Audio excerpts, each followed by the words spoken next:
Once again, welcome back, dear students.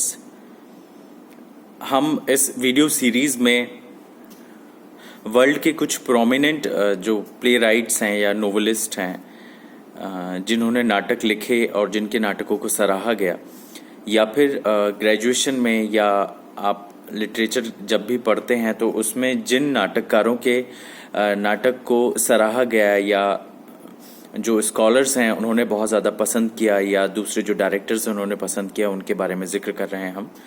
लगातार इस series में मैं आपको इंडिया के और कुछ वेस्टर्न ड्रामा के जो प्ले राइट्स हैं उनके बारे में इंट्रोडक्शन दे रहा हूँ, उनकी बायोग्राफी आप लोगों के साथ डिस्कस कर रहा हूँ। तो आज एक ऐसा ही प्रोमिनेंट फिगर 19th सेंचुरी का मैं आपके सामने अभी जिक्र करने जा रहा हूँ, जिनका नाम है मोहन राकेश।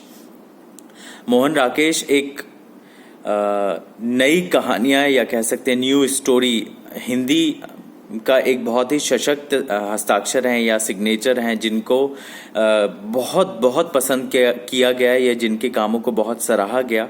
तो मोहन राकेश जो हैं उनका बर्थ हुआ था 8 January 1925 in Amritsar and he left the world in 3 January 1972 in New Delhi.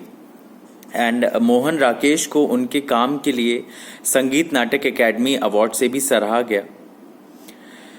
Mohan Rakesh वो पहले मॉडर्न हिंदी नाटककार हैं जिन्होंने मॉडर्न हिंदी पहला ड्रामा जो है वो लिखा और उसको बहुत सराहा गया। उनका पहला नाटक जो था, जो मॉडर्न हिंदी का अगर हम जिक्र करते हैं तो उनका पहला नाटक था आषाढ़ का एक दिन, जो कि उन्होंने 1958 में लिखा था और उसको बहुत सराहा गया था।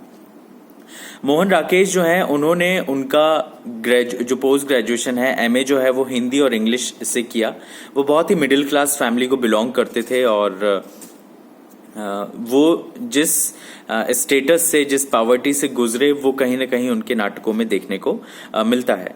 तो अगर हम बात करें कि मोहन राकेश जो हैं उन्होंने जो प्लेज लिखे या जो कहानियाँ लिखी या जो नोवेल्स लिखे, उनको आज के टाइम पर या जब उन्होंने लिखा था उस टाइम पर नाटककारों ने, निर्देशकों ने बहुत सराहा और उनके काम को बहुत सम्मानित तरीके से मंच पर प्रस्तुत किया गया।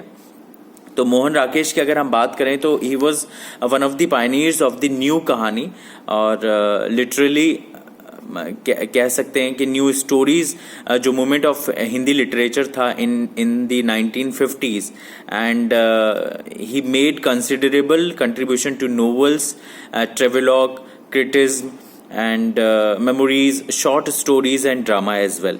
तो हर किसी क्षेत्र में उन्होंने जो है अपना योगदान दिया, वो फिर चाहे वो नोवेल्स हों या शॉर्ट स्टोरीज हो, ड्रामा हो, स्टोरीज हो, क्रिटिसिज्म हो या ट्रेवलॉग हो, उन्होंने हर क्षेत्र में अपना योगदान दिया। एंड मोहन राकेश की बहुत स्ट्रॉन्ग कमांड थी हिंदी लैंग्वेज पे और वो उनके काम में साफ साफ देखने को भी मिलती है। And most of his work या जो उनका लेखन है वो अर्बन मिडिल क्लास जो पीपल होते हैं उनको या फिर उनकी होप्स एंड एस्पिरेशंस को लेकर लिखा उन्होंने, और वो उनके नाटकों में साफ देखने को मिलता है। जैसे कि उनका एक नाटक है, बहुत ही बहुचर्चित और फेमस नाटक है जिसका नाम है आधे अधूरे। तो आधे अधूरे एक मिडिल क्लास फैमिली, एक हस्बैंड वाइफ और उनके जो दो उनके एक बेटा होता है और एक बेटी होती है, उसकी स्टोरी है। तो एक कैसे एक मिडिल क्लास फैमिली स्ट्रगल करती है पूरी लाइफ को जीने के लिए और किस तरीके से जो वाइफ की ख्वाहिश है एक अच्छे स्टैंडर्ड फैमिली को जीने की, वो उस ख्वाहिश के चलते वो किस तरह अपने हस्बैंड को ह्यूमिलिएट करती है और उसका कंपैरिजन दूसरे मेल जो हैं उनसे करती है। और इस तरीके की एक बहुत बहुत बेहद खूबसूरत उन्होंने लेखन किया हुआ है। आधे अधूरे आपको कभी मौका मिले तो आप उसे पढ़िए। एंड राकेश मोहन की बहुत सारी ऐसी स्टोरीज हैं जिन पर कई मूवीज़ बनी हैं और कई अच्छे डायरेक्टर्स ने उनको डायरेक्ट भी किया है। तो अगर हम राकेश मोहन की नोवेल्स की बात करें कि उन्होंने क्या नोवेल्स लिखे हैं, तो उसमें है एक अंधेरे बंद कमरे जो कि उन्होंने 1961 में लिखा था। अंतराल भी उनकी एक नोवेल है जो उन्होंने 1972 में लिखा था। एंड ना आने वाला कल भी उनकी एक नोवेल है, बहुचर्चित नोवेल है जो कि उन्होंने 1968 में लिखी थी। उनकी कुछ स्टोरीज हैं जैसे कि क्वार्टर तथा अन्य कहानियाँ, पहचान तथा अन्य कहानियाँ, वारिस तथा अन्य कहानियाँ, ये उनकी स्टोरीज हैं जो उन्होंने लिखी। उनके प्लेज जैसे कि मैंने बताया कि मॉडर्न हिंदी फर्स्ट प्ले उन्होंने लिखा था आषाढ़ के एक दिन 1958 में लिखा था। लहरों के राजहंस उनका बहुत बहुत बहुचर्चित नाटक है जिसको बहुत पसंद किया गया, और जितने भी आर्ट्स या ड्रामा के इंस्टीट्यूशंस हैं वहाँ पर इन नाटकों को पढ़ाया जाता है। आषाढ़ के एक दिन को प्रस्तुत किया जाता है, प्रेजेंटेशन उसका किया जाता है, पढ़ाया जाता है।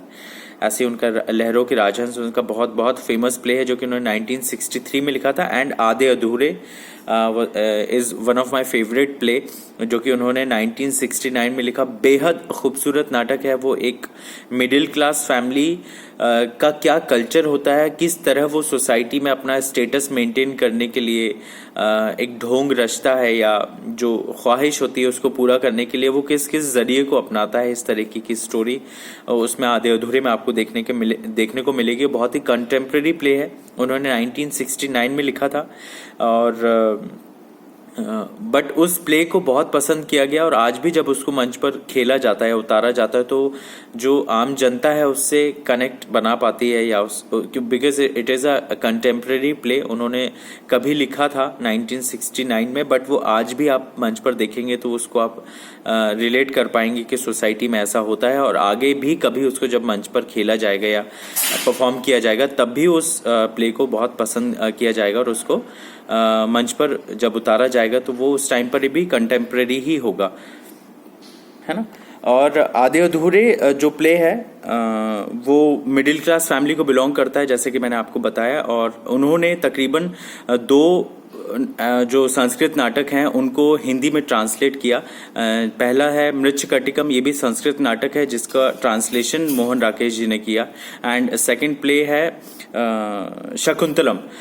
शकुंतलम संस्कृत नाटक है जिसको कालिदास जी ने लिखा था, और कालिदास जी का वो बहुत महान रचनाओं में से एक है, उसको संस्कृत से हिंदी में ट्रांसलेट किया है मोहन राकेश ने। So this is all about Mohan Rakesh. And Hindi कह सकते हैं हिंदी का एक बहुत सशक्त हस्ताक्षर है Mohan Rakesh. And new story movement जो आया इसमें हमारे भारतवर्ष में या इंडिया में, उसमें एक बहुत जाना माना और पहला नाम हम कह सकते हैं मोहन राकेश का है। उनका जिक्र किए बिना ये जो हिंदी मूवमेंट है या न्यू स्टोरी, नई कहानियों का जो आंदोलन है, उसका जिक्र जो है वो अधूरा रहता है। एंड उनकी कुछ स्टोरीज हैं जिनके ऊपर मूवी बनी जैसे कि मैंने आपको बताया। तो आई होप आपको मोहन राकेश के बारे में थोड़ा बहुत इंट्रोडक्शन जो मैंने दिया उससे समझ में आया होगा कि किस लेवल की पर्सनालिटी वो रहे हैं और साहित्य में किस तरह का उनका योगदान है। एक और इम्पॉर्टेंट चीज़ कि ये तो मैंने आपको बता ही दिया कि उनको संगीत नाटक अकेडमी पुरस्कार से सम्मानित किया गया था। एक टाइम पर मोहन राकेश अपना कह सकते हैं जीवन यापन के लिए या फाइनेंशियल स्टेटस के चलते उन्होंने टीचिंग प्रोफेशन को भी अपनाया था। एंड सारिका एक हिंदी मैगजीन है, तो कुछ सालों के लिए वो उसके एडिटर भी रहे हैं। कुछ साल तक ही वो सारिका जो हिंदी मैगजीन है उसके एडिटर रहे, उसके बाद उन्होंने उसको छोड़ दिया था। So this is all about Mohan Rakesh. And next किसी वीडियो में हम मिलेंगे किसी दूसरी पर्सनालिटी के साथ। Till then, thank you so much.